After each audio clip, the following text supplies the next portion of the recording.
it is a fact. You know, people have created their own distortion and they are proceeding to seek answers to that distortion. Because President Mahama and the NDC have never said that Ghana has joined a HIPIC IMF program.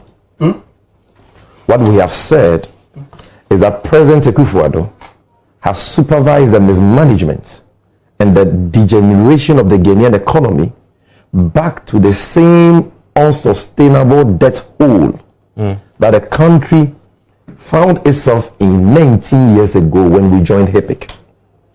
That same unsustainable debt position we had in 2001 when we joined HIPIC. In fact, our current debt position has crossed that limit. And so, by alluding to HIPIC, or if you like, HIMIC, to quote the words of Dr. Bawumia, he was describing our current catastrophic debt position, where our public debt has ballooned by more than 100%. As a matter of fact, over 120%. Debt to GDP is projected to hit 76.7%, the worst ever in 19 years. Okay, debt servicing alone stands around 90% of domestic revenue. That is a catastrophic debt position President Mahama was describing. Now, you see, it is important for us to provide some background to this discussion so that people appreciate where we are coming from and why we are saying the things we are saying today. You see, when politicians make promises to the electorate, we have to hold them to the promises they make. You recall that in the run-up to the 2016 general elections, the MPP, led by their overhyped economic messiah, Dr. Bawumia, and then candidate Akufo-Addo, berated the NDC for what they describe as excessive borrowing by the ex-Mahama regime. They said our debt position at the time was unsustainable. We were borrowing too much. In fact, Dr. Bawumia said at one of their campaign programs that he has been a governor of the Bank of Ghana before. He knows that the money is here and that we don't even have to borrow. Dr. Bawumia, again, on the 24th of March 2015, described Ghana's economy. At the time, he claimed that our debt to GDP stood at 67%. Described our economy as a HIMIC economy, a highly indebted middle-income country. Okay, the cousin of President Akufo-Addo, a leading figure of the NPP, said at the time that if governance, running an economy was all about borrowing, then any half-wits could be president. So they said a lot of things, nasty things about the Mahama regime relative to what they describe as excessive borrowing. And it was against this backdrop that on page 13 of their 2016 manifesto, they made an emphatic promise to reduce government borrowing when elected. Note that they didn't promise to reduce the rates of government borrowing, as they are deceitfully claiming today. And I mean, I have the manifesto on my phone. If he challenges me, I'm going to read it to you. The operative words there was, we will reduce government borrowing. Let's do it. Okay. Because I want us to be factual in this program. Very factual. Very important. What do they actually say about what they'll do with the debt situation? Let me read it for the purposes when it comes to this is the 2016 manifesto. Yeah, page 13. Okay. So MPP's economic policy objective. So this is what they say. Paragraph 4. Our goal, inter alia, is to achieve double-digit GDP growth annually. They failed to do that for the next 4 years. Under the Kufuor-led MPP government, the economy attained a GDP growth rate of 9.1% in 2008 without oil. We will reduce the cost of doing business, maintain fiscal discipline, reduce government borrowing, and reduce interest rates to spare private sector investment. So the promise was very explicit: reduce government borrowing. Now, since at the time they were saying all these things about the Mahama regime, and at the time they made this promise, Ghana's debt in nominal terms stood at 120 billion. That is our debt from independence till 2016.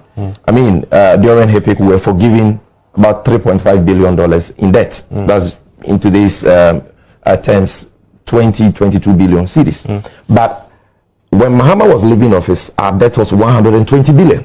Evans, you understand? And so if you promise to reduce government borrowing, we should be seeing that debt going down, or we should be seeing you accumulating debt at a relatively lower rate. But isn't that what they've done? No, not at all. I will demonstrate because that the graph that we showed indicated that 2017. You let me build my point. You know where I'm going. The rate of accumulation of the debt. They've not been in power from 2017 to 20. We are in 2020. In fact, we are in November 2020, and the facts show that our public debt, which stood at 120 billion as of December 2016, has galloped to 263 billion as of July 2020.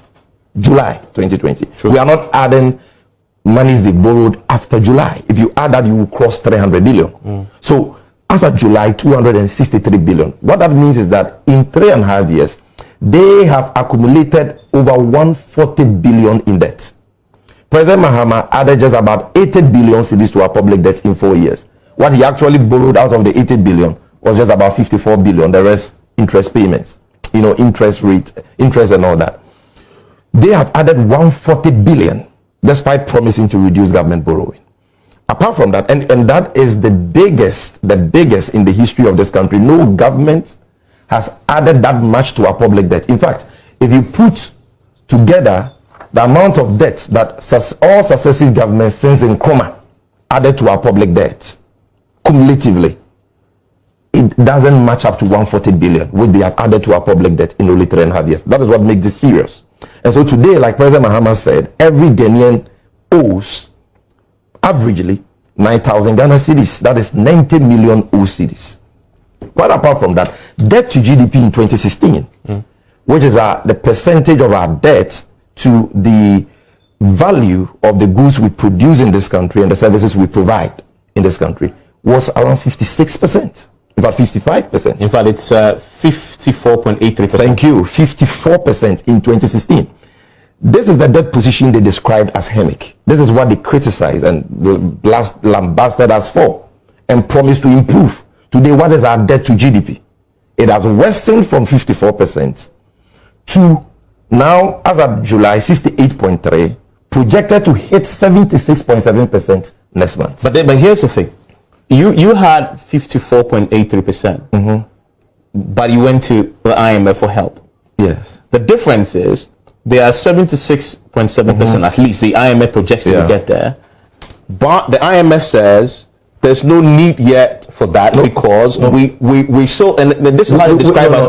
They say this the higher risk of that distress, but they say this is where the country crosses the threshold, but the country does not currently face any repayment difficulties. First of all, let me correct this. John Mahama never went to the IMF for help relative to the payment of our debts.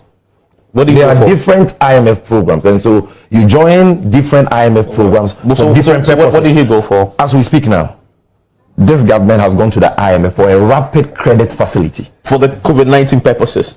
Rapid credit, to support their balance of trade. Yeah, didn't you go for a bailout? That was not a bailout. What was it?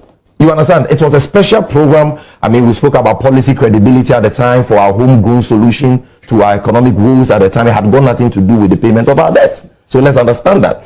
Now, debt to GDP, 76.7%.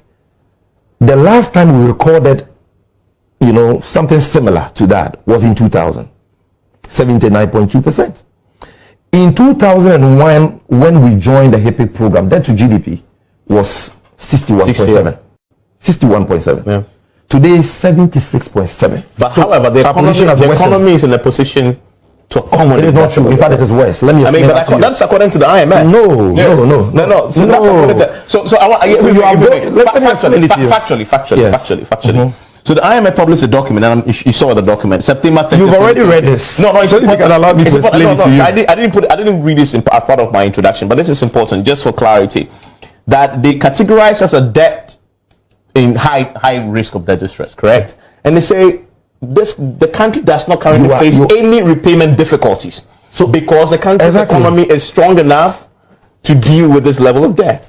So correct? This is the meaning of that categorization that the IMF, has for countries in that category. So we are not highly indebted poor.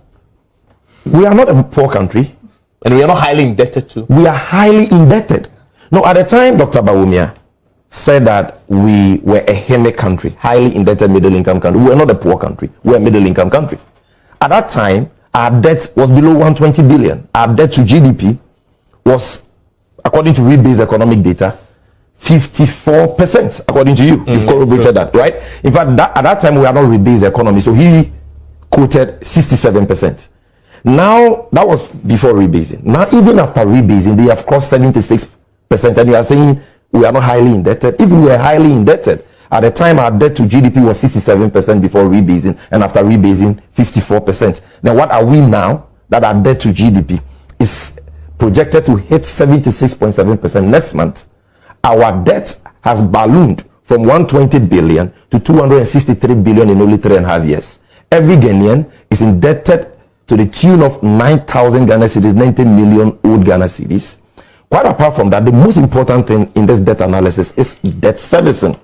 Because you see, you alluded to the debt to GDP of Spain, the United States of America, which above 100%. You know why that is not an issue there, but you cannot say the same about the Ghanaian economy. Because those advanced economies are able to mobilize. If you check America today, they are mobilizing about 40% of their GDP as revenue.